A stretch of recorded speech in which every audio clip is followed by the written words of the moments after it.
জীবনটা অর্ধেক সহজ হয়ে যায় একজন ভালো মানুষকে সঙ্গী হিসেবে পেলে। মিথ্যে, ছলনা, বাহানা, মুখোশ আর বিশ্বাসঘাতকতার মারপ্যাচ দিয়ে ভরা এই দুনিয়ায় একজন ভালো মানুষকে সঙ্গী হিসেবে পাওয়া বড্ড দুষ্প্রাপ্য, বড্ড দুর্মূল্য। চার দেওয়ালের ভেতরের লাল নীল সংসারটা যার তার সাথে টিকিয়ে রাখা যায় না, জানেন। জীবনটা তছনছ হয়ে যায়। শেষ বয়সে গিয়ে মানুষের রূপের অহংকার থাকে না, অর্থের অহংকার থাকে না, প্রাপ্তির অহংকার থাকে না, সফলতার অহংকার থাকে না। তখন মানুষ শুধু পাশের মানুষটার দিকে তাকিয়ে একটা তৃপ্তির নিঃশ্বাস ফেলে আর ভাবে, ভাগ্যে সেই মানুষটাকে সঙ্গী হিসেবে পেয়েছিলাম।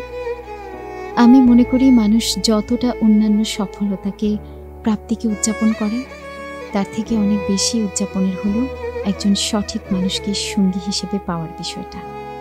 তাকে নিয়ে লোক সমাজে গর্ব করুন, তাকে ধন্যবাদ জানান তার অস্তিত্বের জন্য, তাকে উদযাপন করুন সুযোগ পেলে।